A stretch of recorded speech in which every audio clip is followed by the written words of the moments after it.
G'day folks, it's Jacob coming at you with another one. In this one, I want to share with you how you can add an extra $100,000 per year to your coaching or consulting business with just a couple of hours of work per week. And the way that we're going to structure this is that it's going to be a lot of fun. It would probably be something that you'd be happy to do for free anyway.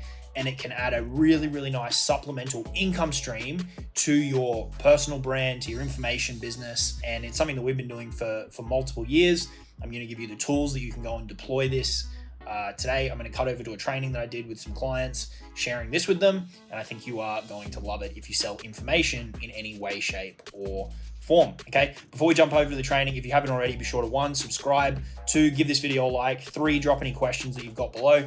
And once you've watched this, if you want more information about what we do, you can head over to jacobcaris.com. It'll be the first link in the description. You can join my email newsletter, the free private Facebook group that we've got, and you can check out the programs and courses that we sell over there. All right, I appreciate you hanging out with me in this one. I'm going to cut over the training and I'll see you there. Cheers. This is something that I've rolled with for a while. And this isn't me going, you need to go and completely change your business model. This is me giving you something that can be complementary and you can have in your back pocket. And as I said, I've spoken to some of you about it individually, but it's a really, really good thing that you can quickly roll out when the opportunity presents, right? When the opportunity presents itself. One-to-one work gets a bad name, but I think it's because people sell their soul in order to do it in a lot of cases.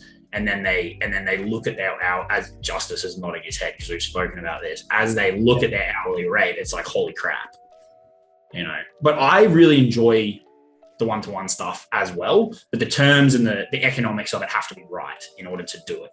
And there's 2 elements to that. One is what you charge, and you know, some of you go, well, I'm not at the same level as you yet, Jacob. That's fine. You can adjust this accordingly based on where you're at and what you feel comfortable with. I would encourage you to push the limits of what you feel comfortable with in terms of charging though, because you'd be surprised. And one thing I'm learning the longer and longer I'm in this game is the person that gets paid is the person that can hold a straight face when they say the price, right? You would think it's a lot of other things and they trickle into it, but not as much as you'd expect. Not as much as you'd expect. So much of it, is it just gents on this call?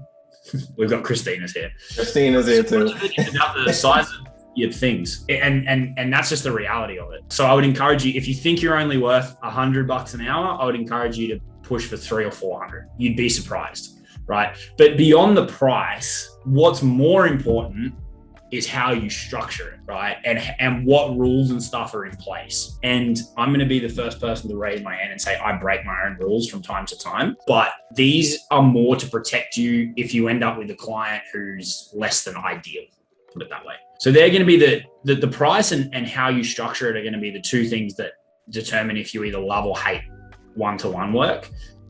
One-to-one work can be a fantastic way. We spoke last week and you guys would have seen me in a couple of other lives and stuff talking a lot about wins and results recently and how that, you know, creates the kind of flywheel and the compound effect. This stuff is a great way to help accelerate that because you can get so hands-on, right? You can get so like, no, stop doing that, do this instead, change this. You know, and that's not to say it's always going to work because that's not the reality of this shit, but you're increasing the likelihood, I guess, if you can, you know, really grab something kind of by the throat and make it happen. So there's some benefits to it. If you completely hate one-to-one stuff, that's cool. Ignore this, but I think it's a great thing to have in your back pocket, especially if you compare it with an attitude of being comfortable charging a bit more than you fully feel comfortable with. So this is a really simple doc and I'll drop this in the group and this will go up in the Kajabi site for you all. But it's a template you can very quickly edit. So one-to-one strategic consulting with Caris Digital, that's the corporate entity that I run and myself, right? Private offer for prospect name. So you're tailoring it, right? You're tailoring it to the individual. This provides an outline for strategic consulting between, that's my entity, myself and prospect.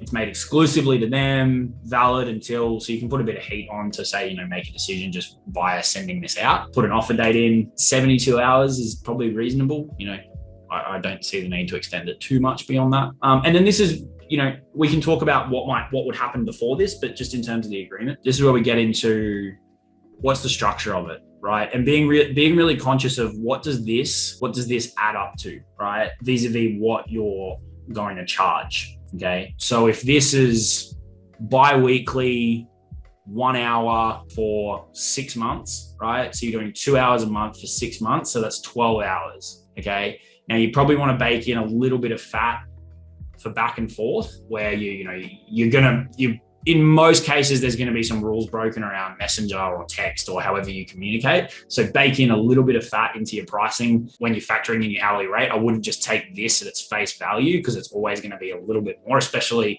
like all you folks are. You want to help people and you're going to be more giving. You're probably going to have to go the other way and pull yourself back in a lot of cases. Otherwise, you're going to end up running yourself into the ground.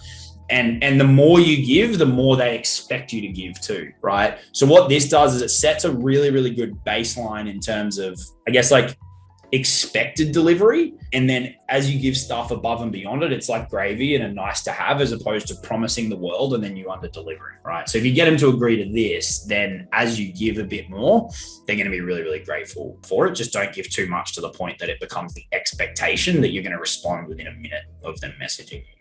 Right. Especially with, like Tony, with time zones and stuff, you don't want to be in that situation. This is going to be something new that we'll kind of try out, but you guys can pull that out. And then, provision of digital training resources and materials as necessary and at the discretion of myself to complement the consulting calls. So typically what happens on the one-to-ones is you'll cover off something specific, kind of like the Vault thing we were talking about, and it'll go, oh, I've got a resource for that. And you'll send it over. So that's really just saying, I'll give you the stuff that I've got that's going to be helpful for you based on whatever we end up working on, right? Rules and guidelines.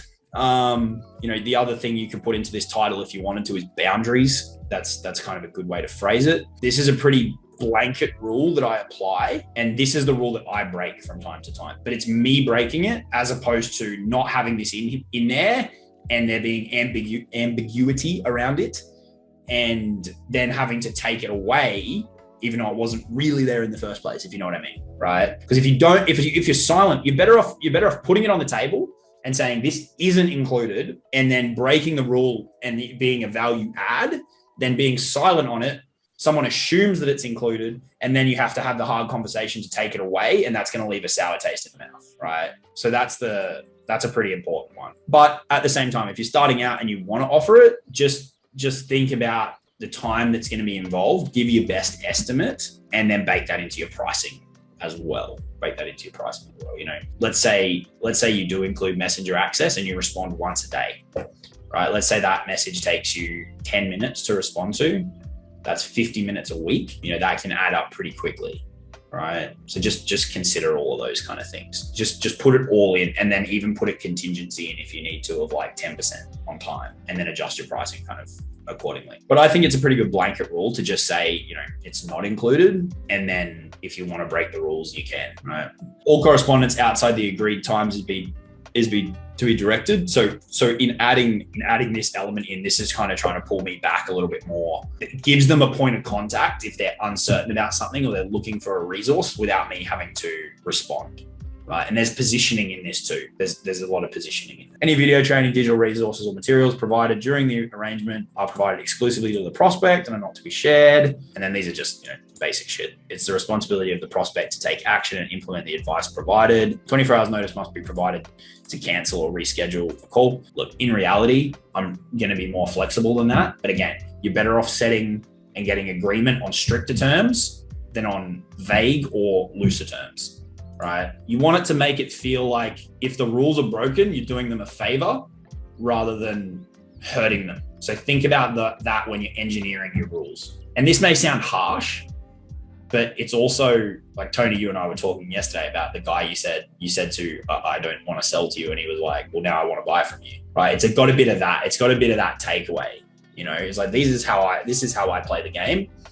You're either getting on the pitch with me or you're not. Protecting your time too. I feel like that's a big one, because I added that when we talked about this a while ago too. And that's one where, technically someone messes up a call, you could have done shit in between that time. And now it's just completely lost, an hour booked or whatever. So that's powerful. Yeah. I definitely added that one a while ago.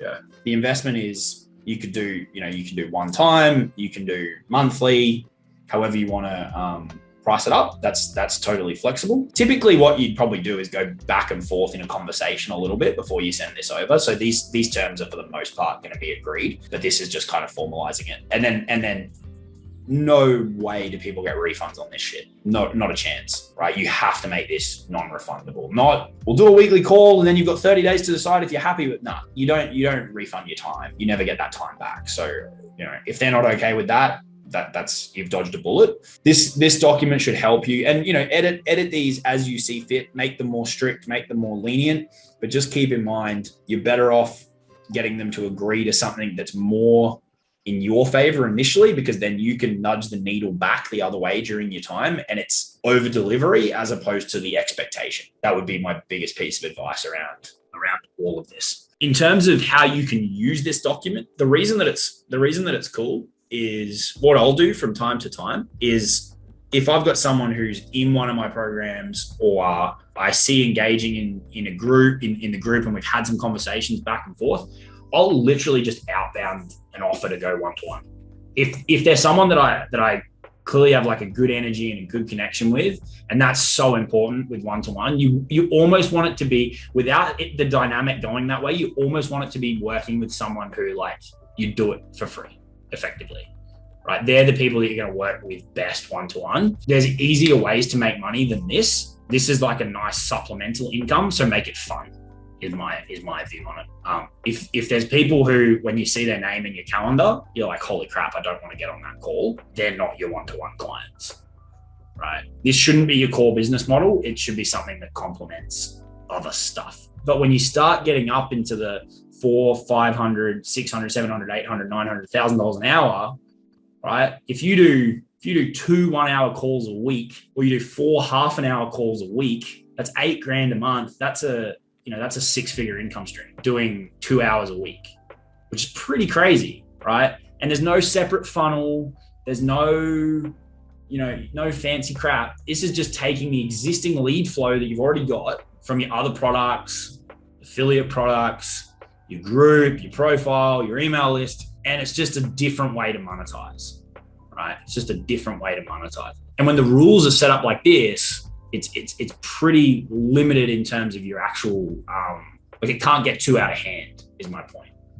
It can't get too out of hand. So yeah, I'll keep an eye out. I've always got my finger on the pulse as best as possible with kind of what's going on with different folks. And if I see someone that I think I'd jive really well with, typically my one-to-ones are people who are already in momentum, because it's easier, right? It's easier to help them get more results if they've already got some traction behind them. But not always. I've done them in the past with people who are kind of stationary, but they're clearly very motivated and determined. But think about, who can I work with that's going to be fun? I'm going to enjoy it. And I know I can get them results because they're already on the right path, and I'm just going to keep nudging them along that path to move faster, do bigger things, do better things, So make it a complementary arrangement as opposed to you having to sweep in and be the superhero and kind of save their life.